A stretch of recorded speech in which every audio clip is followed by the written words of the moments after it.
Olá, amados irmãos e irmãs, hoje nos reunimos no dia 28 de julho, terça-feira, da 17ª semana do Tempo Comum, para acolher a Palavra de Deus, que é para nós fermento na massa, que é para nós luz para os nossos passos, enfim, é para nós o próprio Cristo em nosso meio. Iniciemos este momento traçando sobre nós o sinal do cristão. Em nome do Pai, e do Filho, e do Espírito Santo. Amém. A graça e a paz de nosso Senhor Jesus Cristo, o amor do Pai e a comunhão do Espírito Santo esteja sempre convosco. Bendito seja Deus que nos reuniu no amor de Cristo. Amados irmãos e irmãs, o Evangelho de hoje se encontra em São Mateus, capítulo 13, versículos de 36 a 43. O Senhor esteja convosco, Ele está no meio de nós. Proclamação do Evangelho de Jesus Cristo, segundo Mateus. Glória a vós, Senhor. Naquele tempo, Jesus deixou as multidões e foi para casa. Seus discípulos aproximaram-se dele e disseram: Explica-nos a parábola do joio. Jesus respondeu: Aquele que semeia a boa semente é o Filho do homem. O campo é o mundo. A boa semente são os que pertencem ao reino. O joio são os que pertencem ao maligno. O inimigo que semeou o joio é o diabo. A colheita é o fim dos tempos. Os ceifadores são os anjos. Como o joio é recolhido e queimado ao fogo, assim também acontecerá no fim dos tempos. O Filho do Homem enviará os seus anjos e eles retirarão do seu reino todos os que fazem os outros pecar e os que praticam o mal. E depois os lançarão na fornalha de fogo. Ali haverá choro e ranger de dentes. Então os justos brilharão como o sol no reino de seu Pai. Quem tem ouvidos, ouça. Palavra da salvação. Glória a vós, Senhor.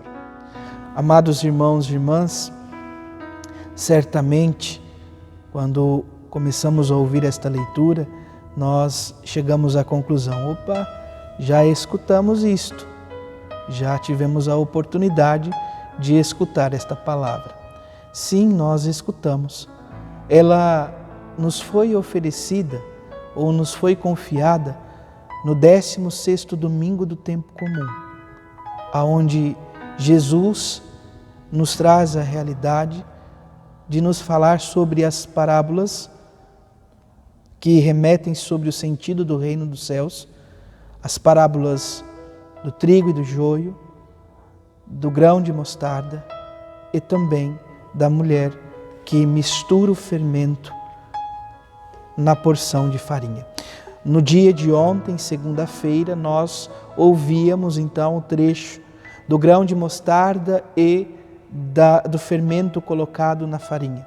Hoje nós vemos então a explicação do próprio Senhor Jesus Cristo a respeito então da parábola do joio e do trigo. Amados irmãos e irmãs, diferente da parábola do semeador que sai a semear a semente ao campo, uma que cai à beira do caminho, outra que cai em terreno pedregoso, outro que cai em meios espinhos e aquela que cai em terra boa. Lá naquele contexto, o Senhor fala da palavra que é lançada, a palavra que é confiada e que deve ser acolhida.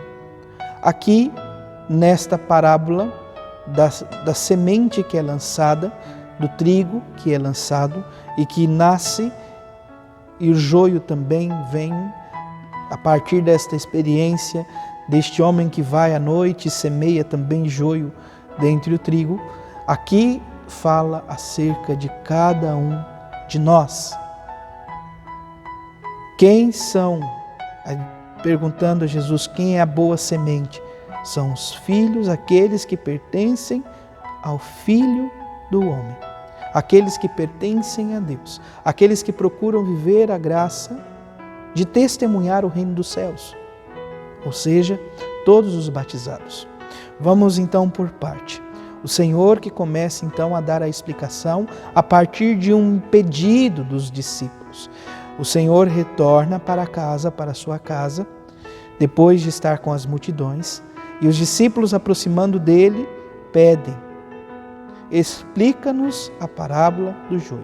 Esta é a atitude do discípulo, aquele que está próximo do Senhor, que é capaz de estar junto dele, de sentar e acolher a sua palavra e o sentido da palavra em sua vida. E então Jesus começa a explicar.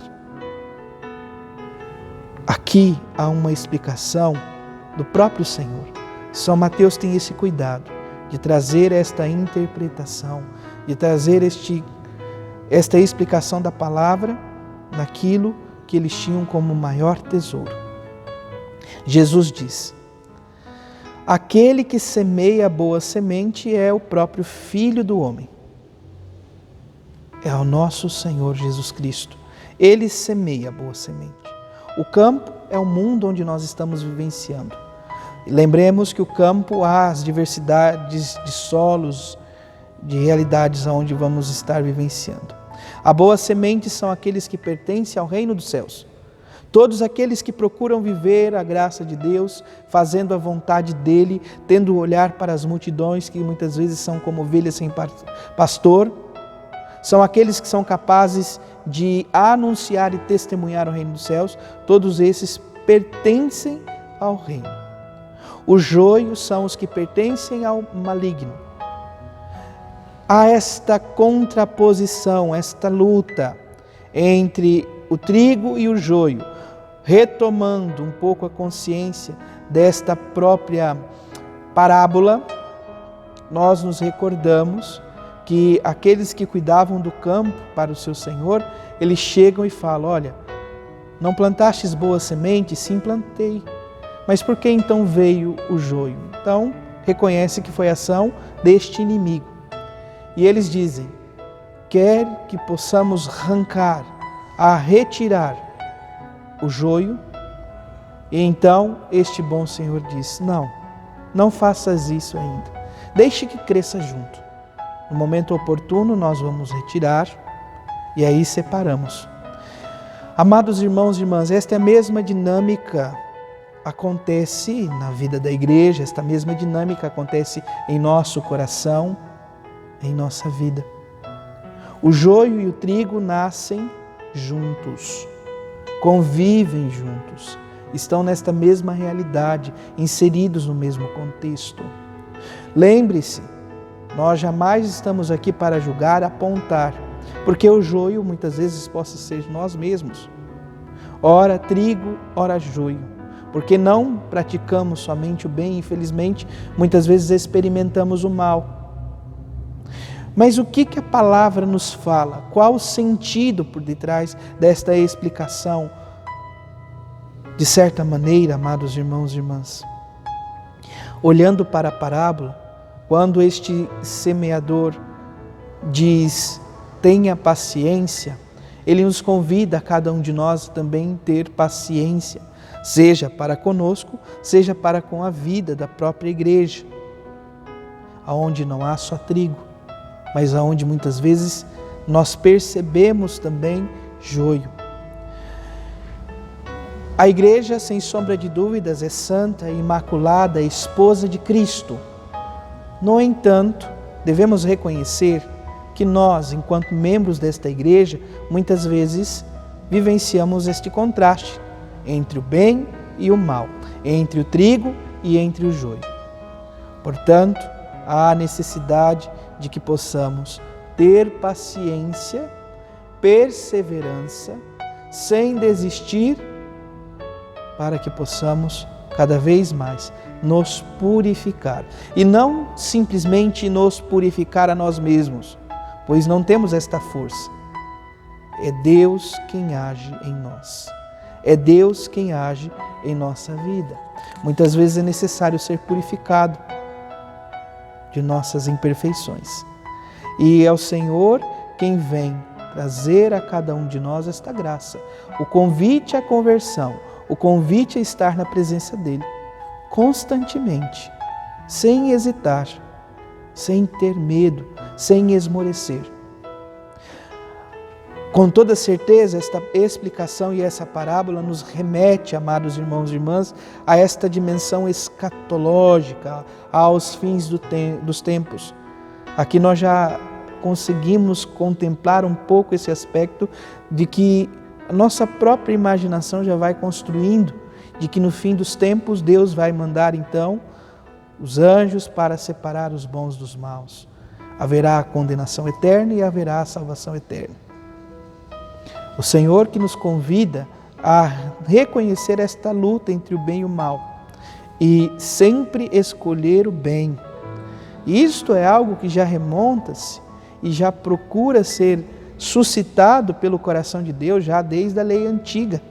Em Deuteronômio, quando o próprio Senhor Deus coloca diante do homem o bem e o mal, a vida e a morte. E Ele diz, escolhe, pois, a vida. Nós somos convidados a escolher a vida para ter esta bem-aventurança. Então os justos brilharão como o sol no reino de seu Pai. Brilhar como o sol. Nós não somos o sol. O sol é o próprio Cristo. Mas somos convidados por meio do batismo de testemunhar Cristo no mundo.